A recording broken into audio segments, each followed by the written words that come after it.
Estimados alumnos, este es un video explicativo de la asignatura de funciones y procesos infinitos, donde ustedes saben que nos estamos enfocando en hacer un refuerzo de la unidad de números que entra en la prueba de transición. Ya la materia correspondiente ahora corresponde a las potencias en los racionales. Fíjense bien, nosotros tenemos una multiplicación de muchos factores, en este caso n veces, ¿cierto? Donde se repite el mismo factor. A eso, donde yo coloco a por a por a por a, n veces, significa que está escrito como forma potencia. Me va a quedar como a elevado a la cantidad de veces que yo voy a repetir mi factor. En este caso, como se repitió n veces, me va a quedar como a elevado a n, ¿ya? Con a perteneciente a los racionales y además el exponente que es n pertenece a los enteros positivos. Recuerden que z corresponde a los enteros. Tenemos una propiedad básica, ¿ya?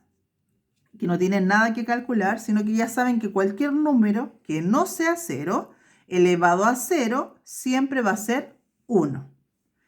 Otra cosa, cuando nosotros tenemos a elevado a un número negativo, ¿cierto? Va a quedar como 1 partido en a elevado al mismo valor, pero positivo. Esa es la forma de resolver cuando yo tengo una potencia con exponente negativo. De la forma 1 partido en lo que yo ya tengo, pero positivo, ¿cierto? Donde dice que a pertenece a los racionales, ¿cierto? Que es nuestra base, menos el 0, ¿ya? No va a ser, el a no va a tomar el valor 0, sino que cualquier número racional. Y además, el n es perteneciente a los enteros positivos, porque recuerden que hay un negativo acá. Entonces, así me queda como a elevado a un número negativo. Entonces, por ejemplo, tenemos nosotros un medio, todo eso elevado a un número negativo, que sería menos 3. Se fijan que el n en z positivo significaba que el n fuera positivo en los enteros. En este caso el n valía 3 y ya estaba con el menos que estaba afuera. Por lo tanto, cumple la condición del de arriba. Entonces me va a quedar 1 partido en todo lo que yo ya tengo, que es un medio, elevado al exponente, pero ahora positivo, que sería el 3. Un medio por un medio por un medio, porque eso quiere decir elevado a 3, va a ser 1 por 1 por 1, me da 1, 2 por 2 por 2, sería 2 por 2, 4, por 2, 8. Ahora, para resolver un número partido en una fracción, yo copio el número de arriba y la fracción queda multiplicando invertido, ¿ya? Y me quedaría el 1 octavo, se transforma 8 partido en 1. Multiplico hacia el lado, 1 por 8, 8, y me va a quedar abajo 1 por 1, 1. Y 8 dividido en 1, ustedes saben que no se anota porque en el fondo es lo mismo que 8. Siempre pasa eso al dividir por 1. Otras propiedades básicas es cuando nosotros tenemos, por ejemplo, 0 elevado a n veces, puede decir muchas veces, siempre nos va a dar 0, porque 0 por 0 por 0 siempre va a ser 0, ¿ya? Siempre y cuando el n sea mayor a 0, porque recuerden que si es negativo, tienen que hacer el paso de arriba. Ahora, cuando ustedes tienen 1 elevado a muchas veces, no sabemos cuántas, siempre va a dar 1, porque 1 por 1 por 1 siempre va a ser 1. Ahora, ¿qué pasa si ustedes tienen 0 elevado a 0? En este caso, ustedes saben que eso no existe. Esto no está definido, ¿ya? A diferencia del de arriba, recuerden que acá decía bien claro que daba 1 siempre y cuando el a fuera distinto de 0. O sea, la base no era 0, sino cualquier otro valor. Por eso el resultado de ese valor elevado a 0 daba 1. Acá me está diciendo que 0 elevado a 0. Por lo tanto, esto no existe, ¿ya? No está definido. Ahora, ¿cómo podemos ver los signos que me va a dar el resultado de una potencia? Fíjense bien. Si tengo que esta base es distinta de 0, ¿cierto? Y el n es par, el resultado de mi potencia siempre va a ser positivo. Ahora, si el a es negativo, ¿cierto? Menor a 0, y el exponente, el n, es impar, el resultado siempre es negativo. Como por ejemplo, si yo tuviera menos 2 elevado a 3.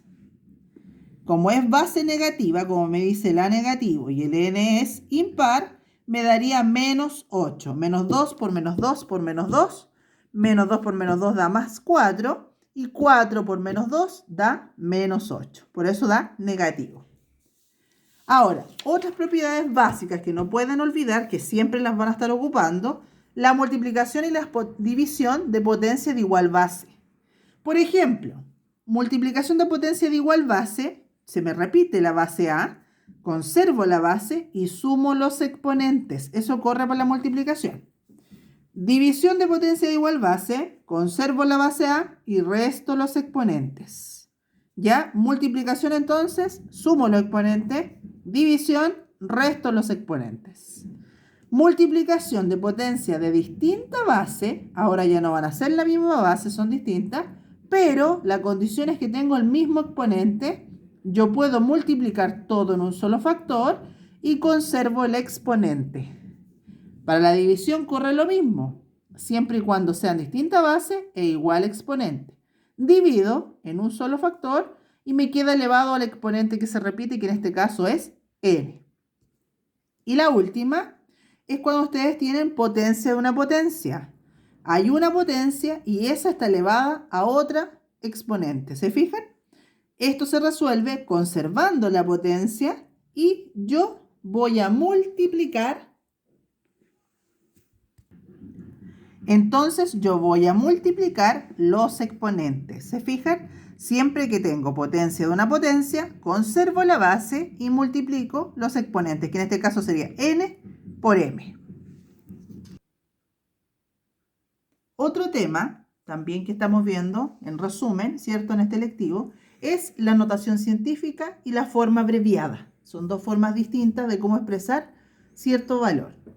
La notación científica se escribe de la forma como k por 10 elevado a cierto número, ¿cierto? Donde k cumple con la condición que tiene que estar entre 1 y 10. Puede tomar el valor de 1, pero no puede tomar el valor de 10. Tiene que ser menor a 10, ¿ya? Y además el n pertenecer a los enteros, ¿ya? Tanto positivos como negativos, pero enteros.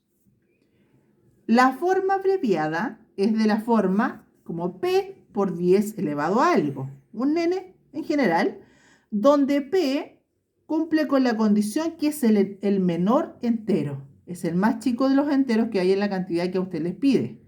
Y n pertenece a los enteros, al igual que en el caso anterior. Fíjense bien, la diferencia entre la notación científica y entre la forma abreviada, que la forma abreviada, el que va al comienzo, ese factor, el p, es entero, ¿ya? Y arriba, el k, que es el que va al principio, puede que sea un entero, un decimal, ¿cierto? Entonces, esa es la diferencia entre uno y otro, que la forma abreviada sí o sí tiene que ser entero. En la notación científica, no. Toma un valor cualquiera entre el 1 y el 10, incluyendo el 1 y puede ser menor a 10, pero no tomar el 10. Entonces, un ejemplo. Si me dice expresar esta cantidad que está acá y esta otra, 32 millones, en notación científica, veámosla por separado. El primero, ¿cierto? Me dice que tiene que ser entre 1 y 10. Por lo tanto, yo veo, no tomo en cuenta los ceros, sino que me fijo en los números que son distintos de 0, que sería este 24. Y yo lo voy a escribir como decimal. Sería 2,4, ¿cierto? Ahí lo anoté, 2,4. Y yo tengo que correr la coma hasta donde yo la dejé. Tenía la coma originalmente ahí y la voy a colocar ahora ahí, entre el 2 y el 4. Cuento los espacios que hay entre esa coma y la coma nueva que voy a colocar. 1, 2, 3 y 4, porque ahí voy a colocar la coma. Por lo tanto, yo corrí mi coma de izquierda a derecha 4 espacios. Siempre que yo corro la coma de izquierda a derecha, yo la voy a elevar, ¿cierto?, a un exponente negativo. ¿Ya? La corrí 4 espacios a la derecha, por lo tanto es negativo. Y me va a quedar ahora en notación científica como 2,4 por 10 elevado a menos 4. Ahora me dice que la otra cantidad, ¿cierto?, también en notación científica. Entonces, yo tenía 32 millones. Recuerden que es un número entre 1 y 10. ¿Ya? Yo me fijo en los números que están acá, que no son el 0. Sería este 32. Por lo tanto, me va a quedar 3,2, porque es entre 1 y 10. No puedo dejar 32. Es un decimal. 3,2. Y fíjense bien, como este era un número entero, a diferencia del anterior, 32 millones se supone que la coma imaginaria va al final, como 32 millones, 0, ¿ya? Porque es un número entero. Si la coma estaba al final y yo la voy a colocar ahora entre el 3 y el 2, voy a contar desde el final hasta acá cuántos espacios me moví. Y cuento, 1, 2, 3, 4, 5, 6 y 7, ¿cierto? Me moví 7 espacios desde el final hasta acá. Por lo tanto, si me moví de derecha a izquierda, ahora es al revés, el exponente me queda positivo, 7 positivo. Y ahí está escrito como notación científica, 3,2 por 10 elevado a 7. Ahora, el último ejemplo me dice que escriba esta cantidad, la exprese como forma abreviada. Recuerden que la forma abreviada me dice que va a ser de una cantidad, ¿cierto? P, como el menor entero por 10 elevado a la cantidad de espacios que yo me voy a ir corriendo. Entonces, si yo tengo esta cantidad, yo me fijo en el menor entero. Aquí el único número que es distinto de 0 es 83, porque después está relleno con ceros. Eso no se cuentan. Por lo tanto, yo cuento solamente 83. Y fíjense bien que yo ahí voy a poner la coma después del 83, entre el 3 y el 0. Ahora ya no es como antes, que tenía que ser un número entre 1 y 10. ¿Ya? Ahora es el menor entero. Entonces mi menor entero es 83. Voy a colocar la coma ahí y yo cuento desde el 0 que está ahí, desde ahí, cuántos espacios me corrí la coma. Cuento 1, 2, 3 y 4, porque hasta el 3 voy a dejar la coma. Una coma imaginaria. Me va a quedar 83 por 10 elevado a menos 4, porque corrí mi coma hacia la derecha. Recuerden, cuando ustedes corren la coma hacia la derecha, hacia allá, va a ser exponente negativo. Y cuando ustedes corren la coma hacia la izquierda, el exponente va a quedar positivo. Eso es un breve resumen de las propiedades que estamos viendo en refuerzo de la unidad de números de la prueba de transición. Espero que estén bien, cuídense mucho.